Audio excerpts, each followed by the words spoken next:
That's what I'm saying. No, So you know why they're against him? Because he's a threat to the system they represent. Because we're actually going to have a voice against the warmongers and the neocons and the corporate interests. So I heard Charlie Kirk just had his temper crossed by a college girl with more brain cells than his entire debate crew. Imagine showing up to school for a debate and wondering what to say next, so you just start blubbering. We'll be voting for the Democratic Party. Hold your booze. Hold your booze. So, this girl named Michaeli walks up to Charlie Kirk, ready to ask some questions. And before she can even get started, the crowd starts whispering and acting all petty. You want to see how she reacts? You kind of invited them, honestly. Yeah, probably. Just get them out, guys. Get it out. Yeah, but it's okay. I don't really care. All right, now enough. Stop it. Yeah, no, but I don't really care. Because honestly, I feel like... She starts getting mad. Who wouldn't? And instead of addressing the rude behavior, Charlie hits her with, "Relax, you invited them. I mean, really?" That's basically the fastest way to make someone less relaxed. Whatsoever. Because I had heard what my friend said about the Democratic side. Can you please shut up while I'm talking? Just don't let it get to you. Please continue. Okay. Oh man, Michaeli's trying to drop some points about uniting the country, and the crowd is still acting weird. You see how Charlie swoops in, telling her not to let it get to her like this is some kind of meditation class. I mean, I get her frustration. So then I just started researching literally 3 days ago, and I fell down this whole rabbit hole of so much stuff. All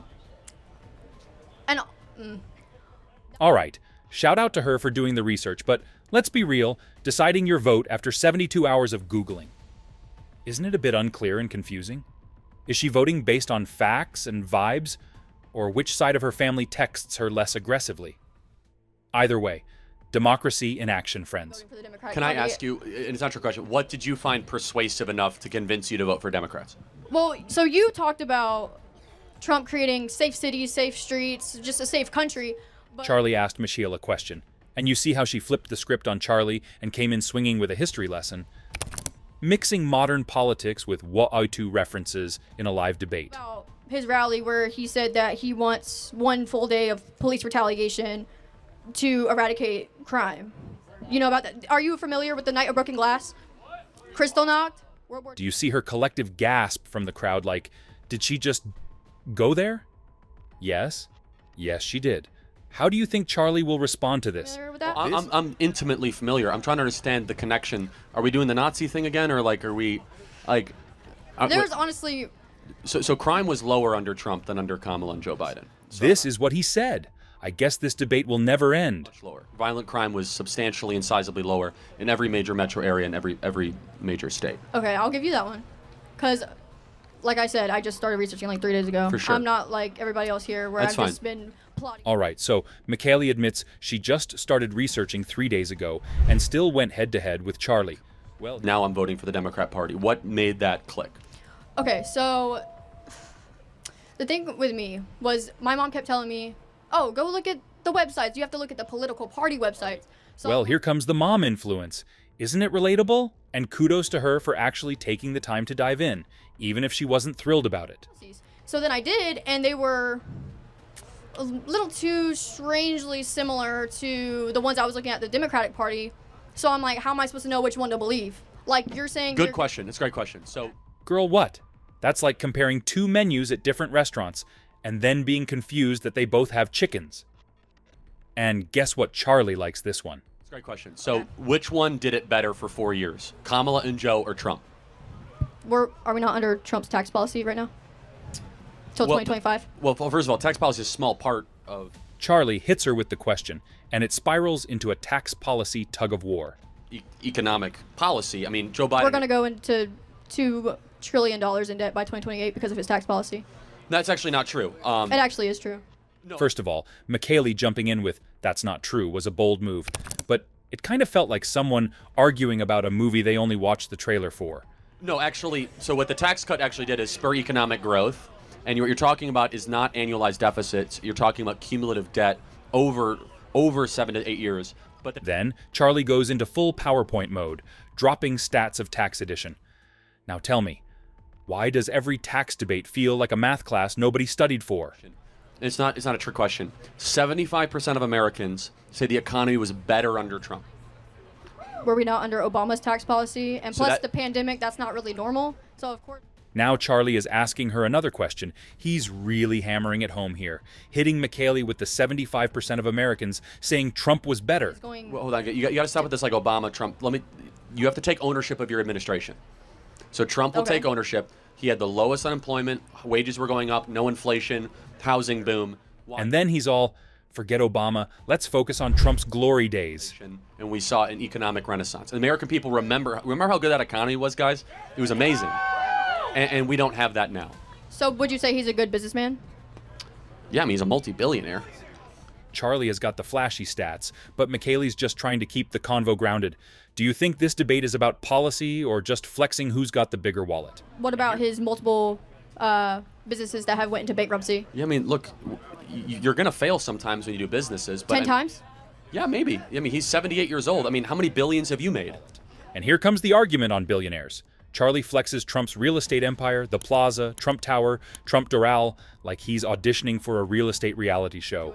Well, he was not born a billionaire. He was given a couple $1 million, but turning a couple $1 million into $6 billion is like the greatest ROI in the history. And by the way, McKaylee, however, switches gears with a heavy hitter. Did Trump really say he wanted generals like Hitler's?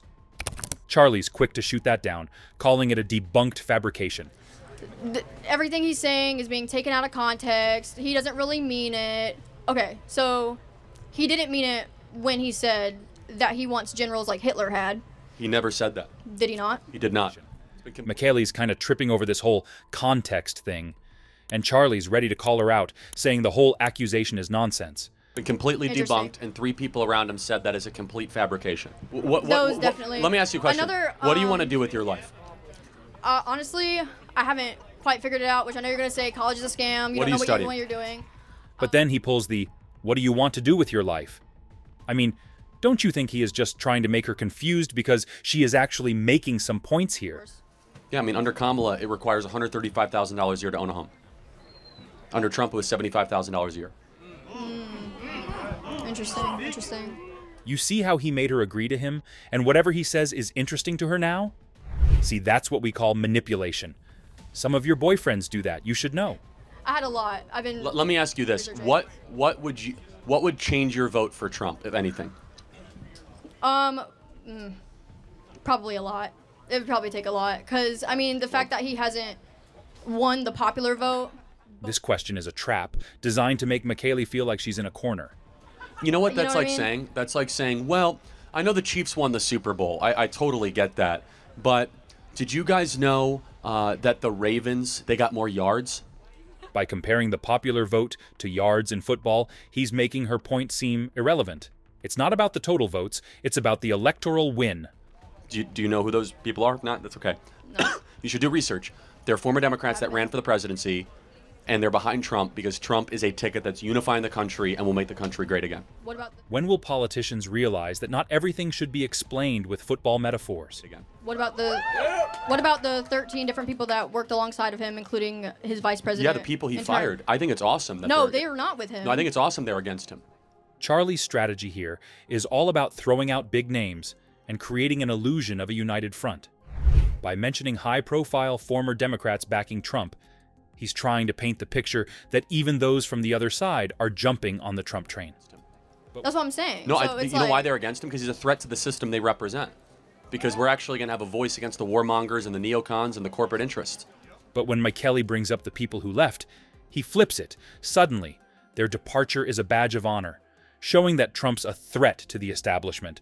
Then, he pulls out the big military endorsement card, trying to solidify Trump's credibility with the more than 300 generals line. It's a classic move to make Trump look like he has the support of the highest levels of authority. That was quite a debate, no? Do you think understanding both sides of the political aisle leads to better decisions? Or does it just leave us more confused? Let us know your views in the comments below.